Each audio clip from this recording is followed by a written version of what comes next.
po ay manunungkulan lamang 1 taon at kalahati. Ganon din po sa Commission on Appointments. Manunungkulan po ako ng 1 taon at kalahati. And it is my intention to honor an agreement. In fulfillment of a sacred commitment to serve as Blue Ribbon Committee Chairman and member of the Commission on Appointments for a concise term of 1.5 years, I find it both a duty and an honor to uphold the essence of a prior agreement. This decision is rooted in a deep-seated belief that public office demands fidelity to pledges made. Ang pagtupad sa kasunduan ay nakabatay sa aking malalim na paniniwala na ang pangako na maglingkod na maikling panahon ay isang sagradong tungkulin sa paglilingkod sa bayan na dapat tuparin. It is my intention to honor an agreement. Okay. Pakibigay na lang yan. No need for me to tender ng resignation as Blue Ribbon Committee Chairman. I refer to statements given by the Senate President that this should be given in a plenary. And I understand the next plenary session would be on January 22. But just the same, uulitin ko po, it is my intention to honor an agreement. Sir, but you are open to extending that agreement to another 1.5 years. Uulitin ko po, dalawa po yung kasunduan. Una, for me to serve as member of the Commission on Appointments for 1.5 years, which will expire at the end of this year. I will honor that agreement. Are you Pangalawa, yung agreement to serve as Blue Ribbon Committee Chairman for 1.5 years. I intend to honor that agreement.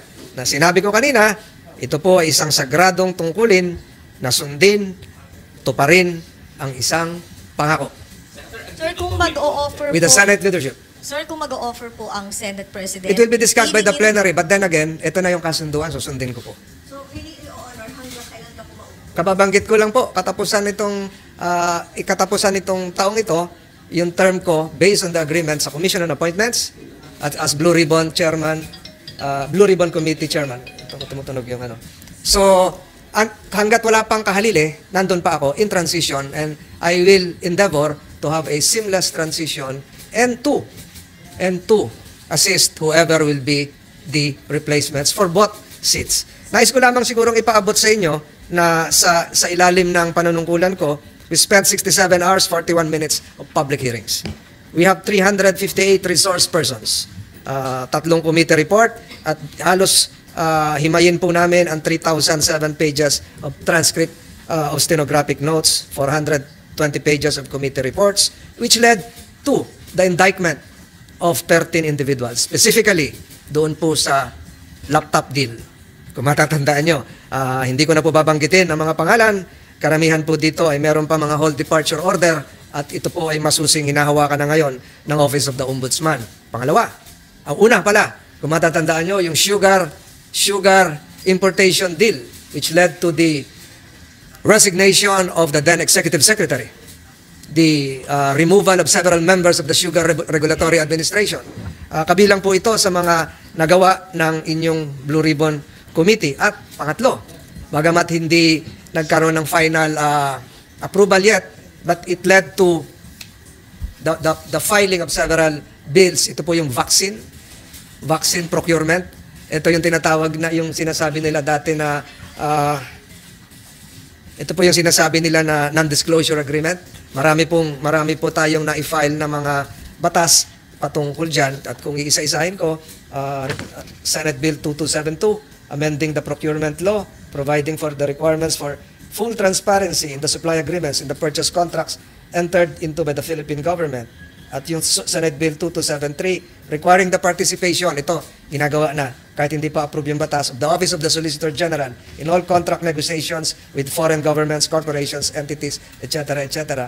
At ganun din po yung patungkol po sa pag-abolish ng PSDBM. Bagamat hindi pa nagagawa, ito po ay naging bahagi rin ng mga bills filed in relation to the DepEd laptop deals, at maging yung Senate Bill 1803, yung patungkol po sa joint agreements, kung natatandaan nyo. So, ito po yung tinahak ng Blue Ribbon under my term, kabilang din po yung pagbubukas at ngayon ay ginagawa na rin ng LTO.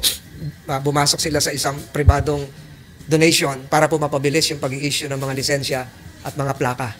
So, yun po yung latest sa Blue Ribbon. Sir, paano kung dahil sa maganda mong performance as Blue Ribbon Committee Chairman, ang maging sentiments ng majority, i-retain ka as Blue Ribbon Committee Chairman? Hindi na po siguro ganun ang usapan. Nabanggit ko yung ulitin ko, and I've given you a copy of my short statement. It is my intention to honor an agreement. So sa resumption ng session sa January 23, formally 22 ba? 23? 22. 22, formally sa plenary ho, Yes. ma-manifest nyo yung Yes. pagbibitiw nyo as... Yes. No. Hindi dapat pagbibitiw ang sabihin. Honor the agreement. On two, relative to two committees, Commission on Appointments and the Blue Ribbon Committee. And right now, sir, meron na bang interesado na pumalit sa inyo sa Blue Ribbon? Hindi ko alam, nababasa ko lang sa social media nung ako'y wala dito. Hindi ko alam na ako pala yung pinag-uusapan noon. Nababasa ko lang sa mga news items. Pwede pong, can you enlighten or ma-recall lang po, sino po yung mga nag-agree na until end of this year lang po? Senate leadership. During a caucus, sir, or... During the formation of the committee chairmanships. Kasi nakalatag yun eh. Sir, bakit nagkaroon ng ganong agreement? Nahirapan po bang hanapin or... Hindi ko alam. Marami. Wala bang ibang may gusto nung time na yun, sir, na mag-Blue Ribbon Chairman? Hindi ko rin Kasi masabi. yun- Hindi ko na ma-recall. But you agreed to it then because you also I want wanted to help. I want to help the Senate leadership. I want to help the Senate administration in fast-tracking the formation of various committees para bagong administrasyon, bagong executive, bagong Senado, so para mabilis na. Sir, nabanggit nyo kanina ang dami nga pong naging accomplishments nga ng Blue Ribbon Committee. Sir, don't you see the need na ipagpatuloy yung mga nasimulan na yun? Or nagtitiwala kayo dun sa papalit sa inyo na kayang Nagtitiwala ako na marami may kakayahan at kung mauunawaan nyo in the present context, binigay pa sa akin yung chairmanship ng Special Committee on Maritime and Admiralty Zones na sa palagay ko ay kailangan kong tutukan at bigyan ng buong puso at panahon dahil sa palagay ko po yung usapin ng maritime zones ay napakalawak at ito po ay sa tingin ko ang sasakop sa mga darating pang oras ng mga susunod na administrasyon. Yung usapin po natin sa West Philippine Sea.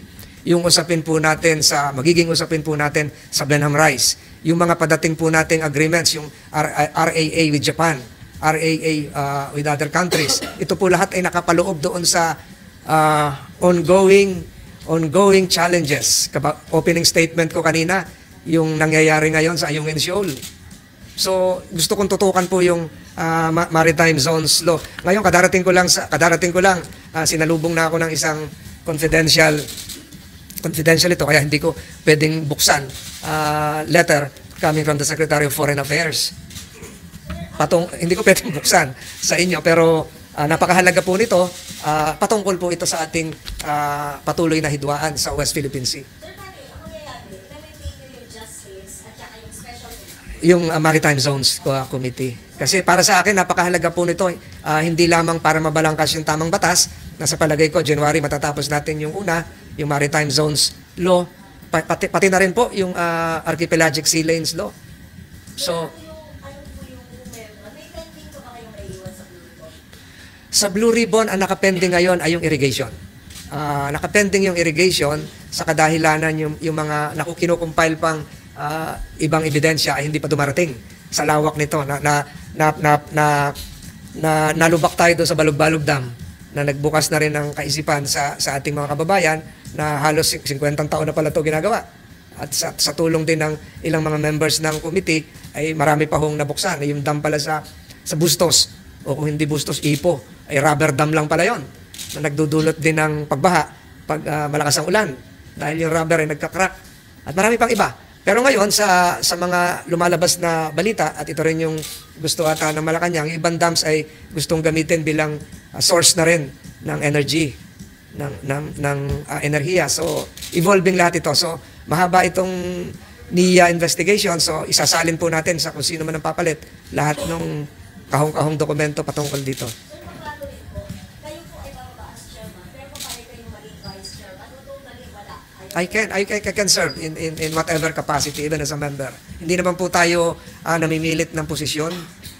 Hindi po tayo namimili na kung ano yung dapat hawakan, kung saan po tayo dapat po pwedeng makapagsilbi. At marami pa po tayong iiwan. I hope to file within the day or tomorrow at the latest an amendment to the Senate rules concerning investigations.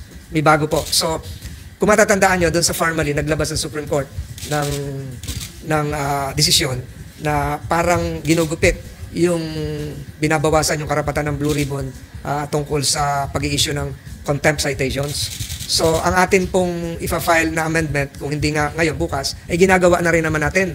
Kung matatandaan nyo, kung matatandaan nyo, no offense to others, nire-respeto po natin ang karapatan ng mga testigo sa Blue Ribbon. Yun po yung gusto nung Farmally decision.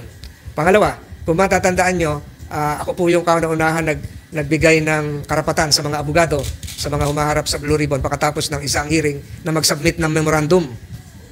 Hindi po ito nakuha ng Supreme Court decision. Kasi ang sinasabi ng Supreme Court decision, bigyan daw ng due process. Ano pa ba due process? Ang kailangan, pinapahintulutan na nga natin mag-submit sila ng memorandum. Lahat po ng, hindi lamang po sa Blue Ribbon, pati sa Committee on Justice. Allowed na sila, yung mga abogado nila, allowed mag-submit ng memorandum. Hindi po ito ginagawa noon. Ngayon, ifo-formalize natin ito, hindi lang sa pagtupad doon sa Supreme Court decision ng Farmally, kung hindi bilang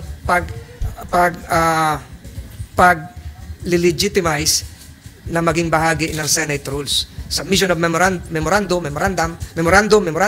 plus the right to answer and the respect that should be given to witnesses, which is enshrined in our Constitution, by the way. Umani naman ito ng iba't ibang reaksyon mula sa ating mga netizens. Ayon kay Delia Pilaga, Senador Tolentino is one example of a gentleman at taong may prinsipyo. Mabuhay po kayo, Senador Tolentino. Sana pamarisan kayo ng mga tambalislos sa Senate at Congress. Pahayag naman ni Lambert Tosin, not only you are well educated, tapat at you have the love of our country, mabuhay po kayo, Senador Tolentino.